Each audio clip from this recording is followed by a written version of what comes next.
विद्यार्थियों, प्यारे बच्चों, आज हम व्याकरण पुस्तिका के अंतर्गत विराम चिन्ह पाठ का अध्ययन करेंगे। इस पाठ को पढ़ने से पहले हम इसके कुछ ऑब्जेक्टिव्स यानी उद्देश्यों के बारे में जानकारी प्राप्त कर लेते हैं। आप देखिए कि इसके जो उद्देश्य हैं, इस पाठ को पढ़ने के बाद हमें क्या प्राप्त होगा। ठीक है, तो यहाँ पर मैंने कुछ लिखे हैं। यहाँ पे भाषा अभिव्यक्ति के सही रूप की जानकारी। जब हमें विराम चिन्हों की जानकारी होती है तो भाषा को किस प्रकार से लिखते हैं, किस प्रकार से उसे बोलते हैं, हमें इनकी जानकारी प्राप्त हो जाती है अच्छी तरह से, कैसे बोलते हैं। ठीक है, नंबर 2 है लेखन व वाचन कौशल का विकास। अब लेखन और वाचन कौशल क्या है? जब हम भाषा को लिखते हैं, विराम चिन्हों को लिखते समय किस प्रकार से लिखेंगे तो हमारे लेख में सुधार आएगा।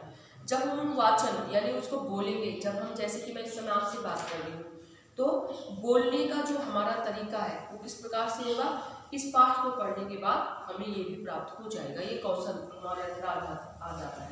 विराम चिन्हों के सही प्रयोग की जानकारी।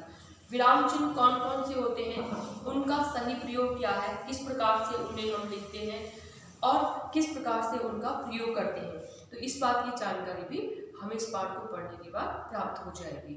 तो अब विराम चिन्ह कहते किसे हैं? ठीक है, देखो विराम शब्द का मतलब क्या होता है, चिन्ह का मतलब तो क्या है, एक सिंबॉलिक। ठीक है, विराम का मतलब होता है ठहराव। क्या होता है? ठहराव। अब ठहराव क्या है? भाषा को लिखते समय और बोलते समय उसमें हम ठहराव लाते हैं। जैसे कि इस समय मैं आपसे बात कर रही हूँ तो हर एक शब्द का मतलब, हर एक शब्द का अर्थ आपकी समझ में आ रहा होगा। आपको मेरी बात अच्छे से समझ आ रही होगी। क्यों? क्योंकि मैं अपनी भाषा को जिस प्रकार से कहते हैं, जिस प्रकार से उसको बोलते हैं, मैं उस चीज़ का ध्यान रख रही हूँ।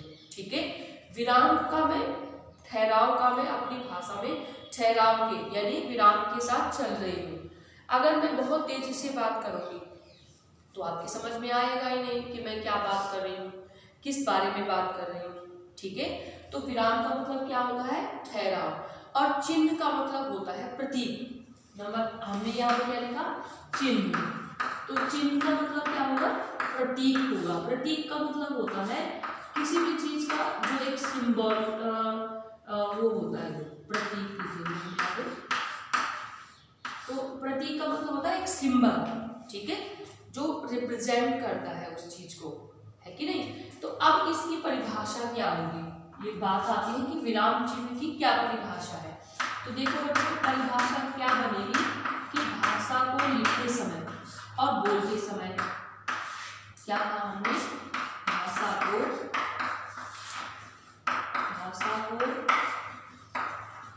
लिखते व बोलते समय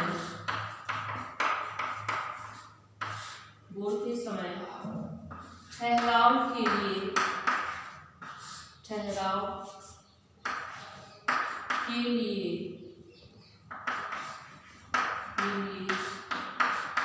जिन चिन्हों का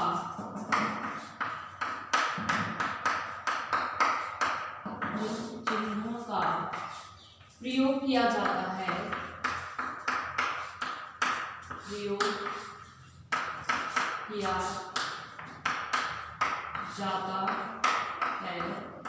विराम चिन्ह कहलाते हैं।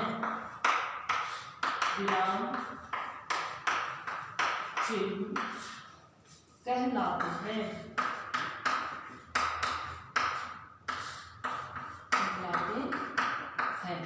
अब आप देखिए कि क्या लिखा है मैंने कि भाषा को लिखते समय और बोलते समय ठहराव के लिए यानी विराम देने के लिए जिन चिन्हों का प्रयोग किया जाता है वही क्या कहलाते हैं? विराम चिन्ह कहलाते हैं।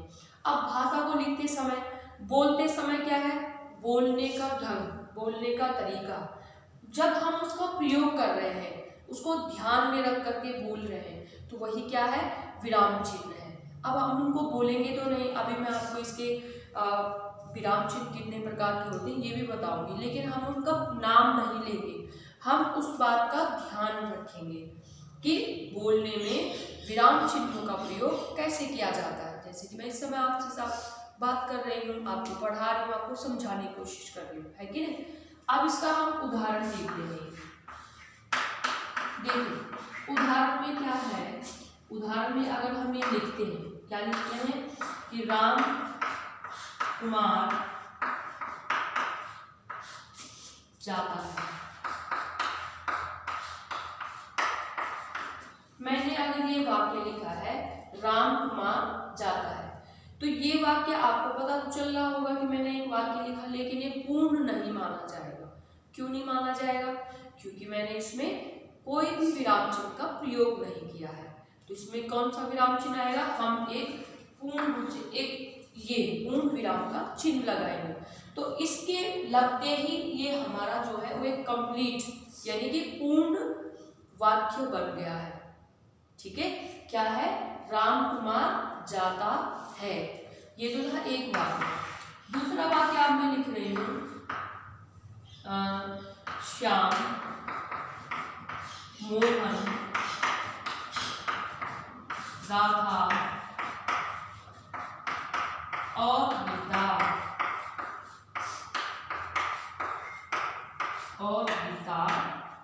पढ़ते हैं।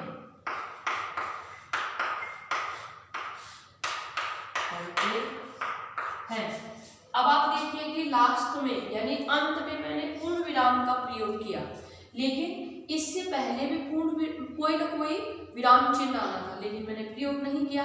तो इसका मतलब ये वाक्य जो है अभी भी अधूरा है, अटपटा है, यानी हमारी समझ में नहीं आ रहा कि श्याम मोहन एक ही व्यक्ति का नाम है, या ये जो है श्याम अलग बच्चे का नाम है, मोहन अलग बच्चे का नाम है, और श्याम मोहन राधा एक ही आदमी का नाम है, या अलग अलग लोगों का नाम है। हमें पता नहीं चल रहा है। क्यों पता नहीं चल रहा? क्योंकि हमने जो है वो विराम चिन्ह का प्रयोग नहीं किया है। अब यहाँ पे कौन सा विराम? यहाँ पे हमें ये अल्प विराम लगाना है।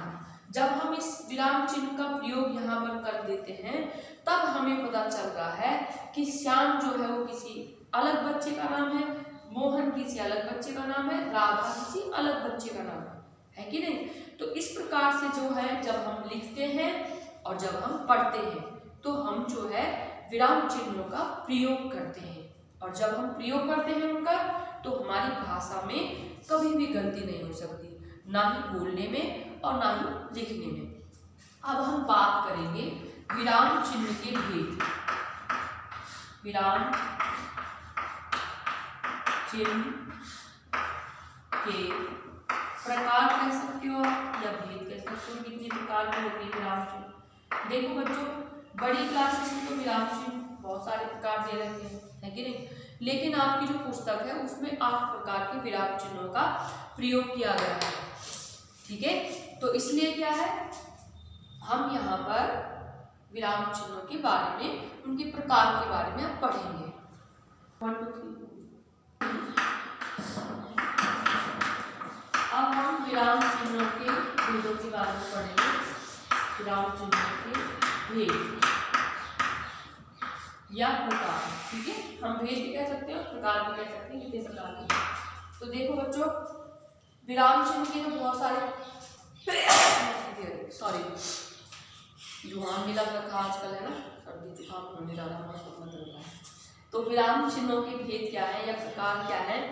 देखो, आप इस समय 5th क्लास में हैं, तो आपकी पुस्तक के अनुसार जो है वो विराम चिन्ह के 8 भेद बताए, 8 प्रकार बताए हैं, जो मुख्य रूप से हैं। आप उन्हीं के बारे में समझिए।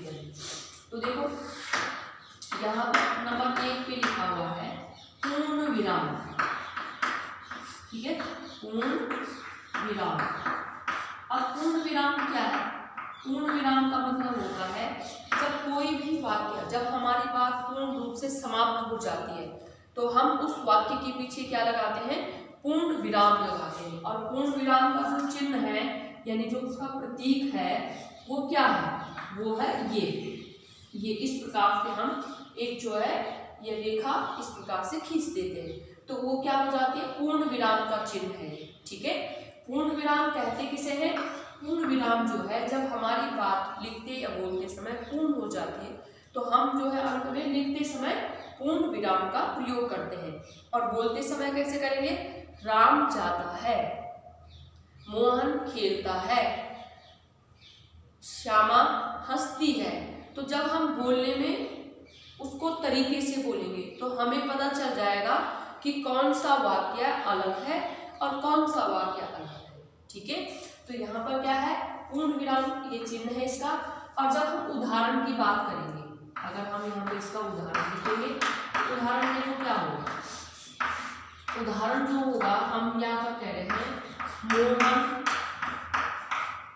खेल रहा है या खेलता है, इसके पीछे हमने पूर्ण विराम लगा दिया, तो ये किसका उदाहरण हो गया, पूर्ण विराम का उदाहरण होता है। ठीक है, दूसरे नंबर पे बात आती है हमारी अल्प विराम। अल्प विराम, अब अल्प का मतलब क्या होता है, देखो बच्चों, अल्प का मतलब होता है थोड़ा। अल्प का मतलब क्या होता है, थोड़ा। अब अल्प का मतलब जब थोड़ा होता है, तो जब किसी भी वाक्य में हम 1 सेकंड के लिए या 2 सेकंड के लिए अल्प समय के लिए रुकते हैं, ठहराव लाते हैं, तो उसी को क्या कहते हैं, वहीं पर अल्प विराम लगता है। अल्प विराम का जो चिन्ह है वो क्या है, इस तरीके से लगेगा, ऐसे लगेगा अल्प विराम, इसको कहेंगे।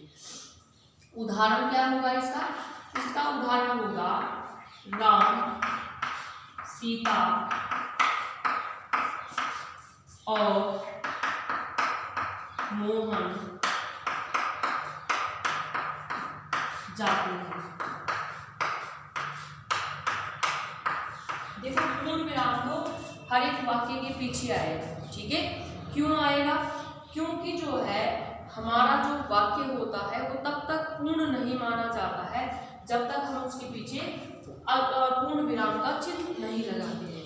तो इसलिए हमें हर एक वाक्य के पीछे पूर्ण विराम, अगर हमारी बात पूर्ण रूप से समाप्त हो चुकी है। और यहाँ पर क्या है, यहाँ पर हमने अल्प विराम का प्रयोग किया। अल्प विराम क्यों किया, राम सीता और मोहन जाते हैं, है में यहाँ पे अंक की बिंदी भी लगा दूंगा। तो यहाँ पे राम सीता, अब देखो राम सीता एक साथ नहीं कहा मैंने, अगर ये यहाँ पर अल्प विराम नहीं होता तो यहाँ पर क्या पढ़ा जाता, राम सीता। तो राम सीता जो है वो एक ही आदमी का नाम भी हो सकता है। ठीक है, लेकिन हमने यहाँ पर ये अलग अलग लोग हैं, ये अलग अलग व्यक्ति के नाम है, इसलिए हमने यहाँ पर किसका प्रयोग किया, अल्प विराम का प्रयोग किया। और बोलने का क्या तरीका हुआ हमारा, राम सीता और मोहन जाते हैं। तो जब हम अच्छे तरीके से पढ़ते हैं तो हमारी भाषा में कभी भी कोई कमी नहीं रहती। तीसरे नंबर की बात आती है, यहाँ पे तीसरे नंबर पे दे रखा है अर्ध विराम। देखो अर्ध विराम, अर्ध विराम क्या है, अर्ध का मतलब होता है आधा। देखो अर्ध का मतलब तो होता है थोड़ा और अर्ध का मतलब क्या होता है, आधा। तो जब हम किसी भी वाक्य में आधे यानी 3 अल्प विराम से थोड़े ज्यादा समय के लिए रुकते हैं, ठहराव लाते हैं, तो वहीं पर क्या लगता है, अर्ध विराम का चिन्ह लगता है। और इसका जो प्रतीक है यानी चिन्ह है वो क्या है, इस प्रकार से ये है, यानी कि एक बिंदी और नीचे एक अल्प विराम का चिन्ह। तो इसको क्या कहेंगे हम, अर्ध विराम कहेंगे, ये अर्ध विराम है हमारा। इसका क्या उदाहरण होगा, यहाँ पर हम लिख सकते हैं, क्या लिखा है कि गांधी जी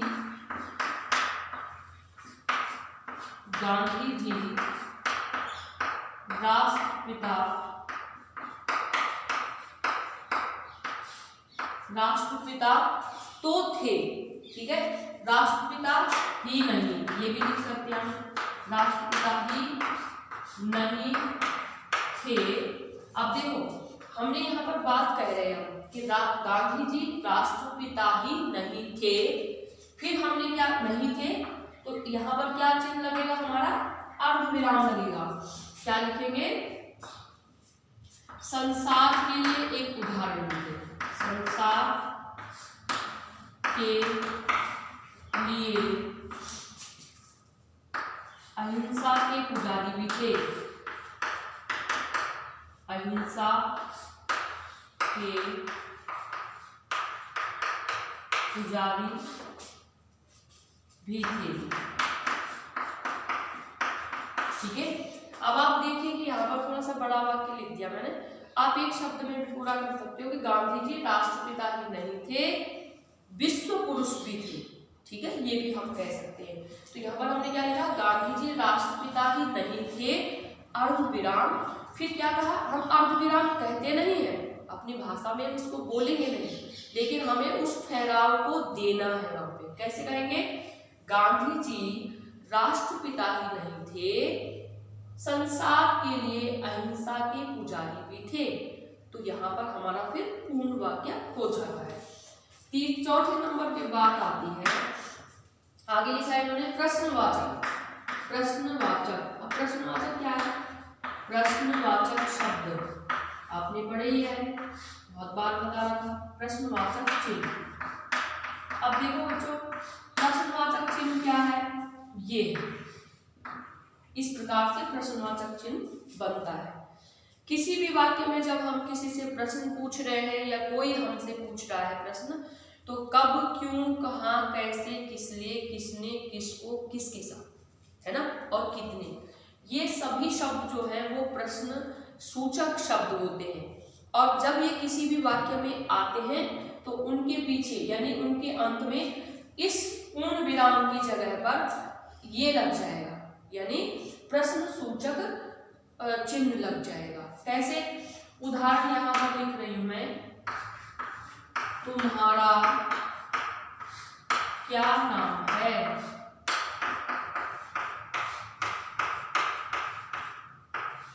अब ये आप देखिए कि ये जो क्या शब्द है, क्या शब्द एक प्रश्न सूचक शब्द है, तो इसलिए इसके पीछे कौन सा चिन्ह लगा, प्रश्नवाचक चिन्ह लगा। पांचवें नंबर पे बात आती है हमारी विस्मयादिबोधक चिन्ह। अब विस्मयादिबोधक चिन्ह क्या है, विस्मयादिबोधक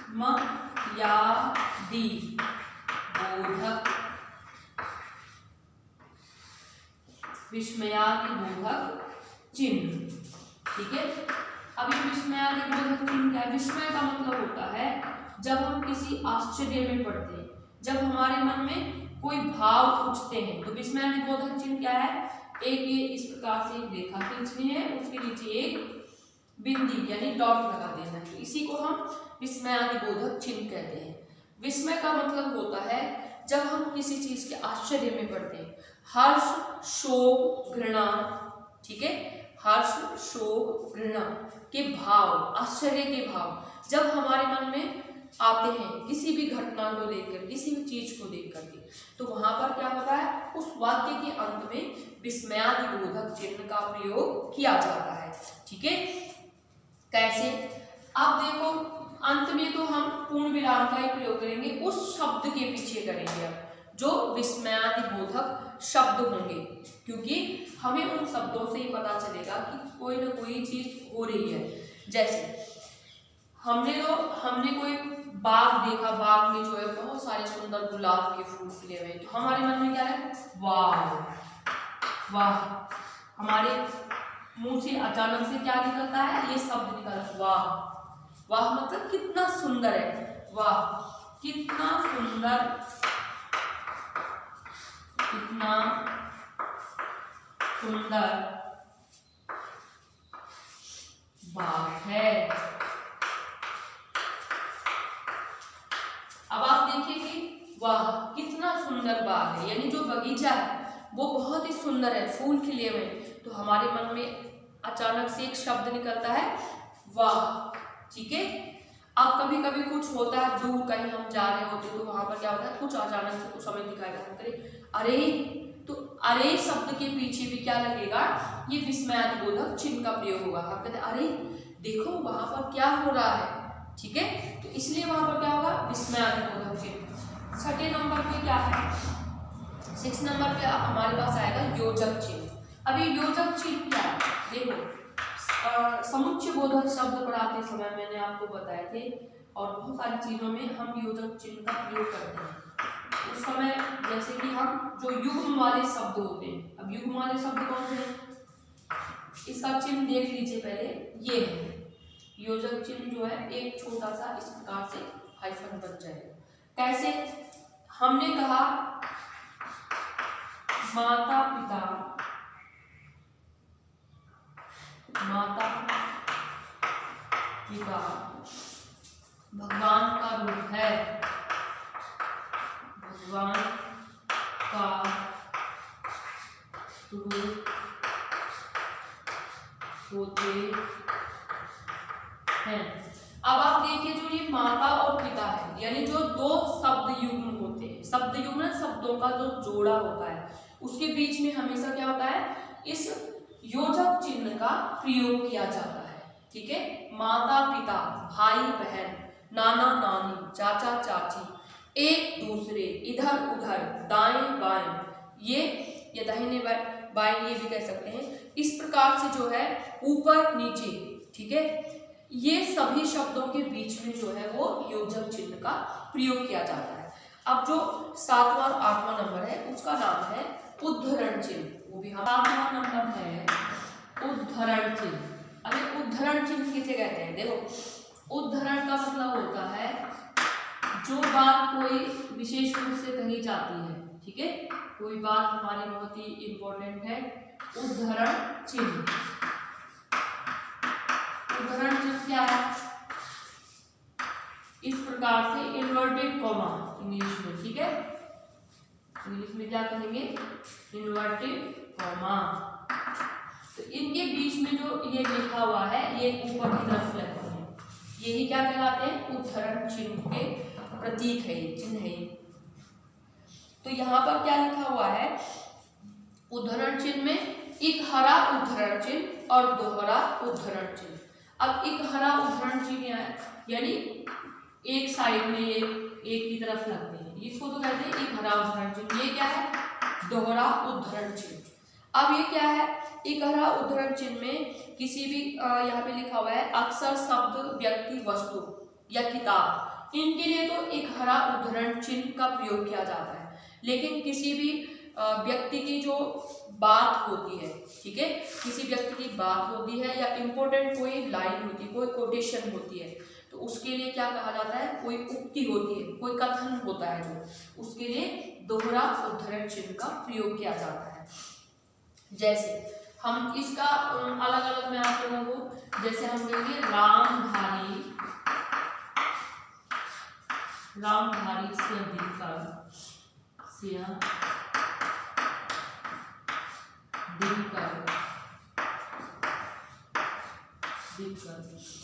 एक कवि है। देखो, एक यहाँ पर हम एक हरा उद्धरण चिन्ह का प्रयोग करेंगे, एक हरा उद्धरण चिन्ह का प्रयोग किया हमने, एक कवि है। ठीक है, यहाँ पे कवि शब्द पे हमने क्या कर दिया? कवि शब्द पे हमने एक हरा उद्धरण चिन्ह का प्रयोग किया। ठीक है, दूसरे नंबर पे बात आई दोहरा उद्धरण चिन्ह। अभी दोहरा उद्धरण चिन्ह क्या है? दोहरा उद्धरण चिन्ह का मतलब होता है जहाँ पे किसी की कोई बात कही गई हो, जैसे कि महात्मा गांधी जी ने कहा था करो या मरो का नारा दिया, अहिंसा ही परमो धर्म, यानी अहिंसा ही सबसे बड़ा धर्म है, उनका ये नारा था। ठीक है, और नेताजी सुभाष चंद्र बोस जी ने क्या कहा था? तुम मुझे खून दो, मैं तुम्हें आज़ादी दूंगा। तो ये उन महापुरुषों के जो नारे हैं, उनके जो कथन है, उनका जो ये विचार है, उसको हम किस में लिखते हैं? उनको हम इन्वर्टेड कॉमा यानी डबल यानी दोहरे उद्धरण चिन्ह में हम उसको लिखते हैं। ठीक है, हम यहाँ पर लिखते हैं माँ ने कहा। देखो, माँ को कहती है वो भी तो सही बात होती है ना, तो हम क्या कहेंगे? सदा सच बोलो, सदा सच बोलो। अब आप देखिए कि जो बात थी हमने उसको किस में कर दिया? दोहरे उद्धरण चिन्ह में कर दिया। क्यों कर दिया? क्योंकि वो एक इम्पोर्टेंट बात है, वो एक अच्छी बात है, इसलिए हमने उसको क्या कर दिया? दोहरे उद्धरण चिन्ह कर दिया। 8वें नंबर पे आता है हमारा लाघव चिन्ह। अब ये लाघव चिन्ह क्या है? लाघव का मतलब होता है लघु रूप। ठीक है, किसी भी शब्द को छोटे रूप में लिखने के लिए, संक्षिप्त रूप में लिखने के लिए हम किसका प्रयोग करते हैं? लाघव चिन्ह का प्रयोग करते हैं। ऐसा एक वो बना देते हैं, हम छोटा सा गोला बना देते हैं। ठीक है, इसके बीच में होल होता है यानी खाली होता है, ऐसे बना देते हैं। अब किसी भी शब्द को हम जब संक्षिप्त रूप में लिखते हैं यानी छोटे रूप में लिखने के लिए हम इसका लाघव चिन्ह का प्रयोग करते हैं। जैसे हमने एक हम कहते हैं ना कभी कभी कि डॉक्टर ने कहा, तो हम इस प्रकार से लिखने की बजाय, ये पूरा डॉक्टर शब्द लिखने की बजाय हम क्या कर देते हैं, इसको तो हम लिखते नहीं है, हम क्या करते हैं डॉ लिख करके उसके आगे ऐसे गोला लगा देते हैं। तो डॉ लिख के डॉक्टर ने कहा, है ना, क्या कहा, आराम करो, आराम करो। ठीक है, तो इसी प्रकार से जैसे हमारा और भी शब्द होते हैं, उत्तर हम लिख देते हैं उत्तर, तो उत्तर लिखने की बजाय हम उ लिख करके उसके आगे ये लाघव चिन्ह का प्रयोग कर लेते हैं।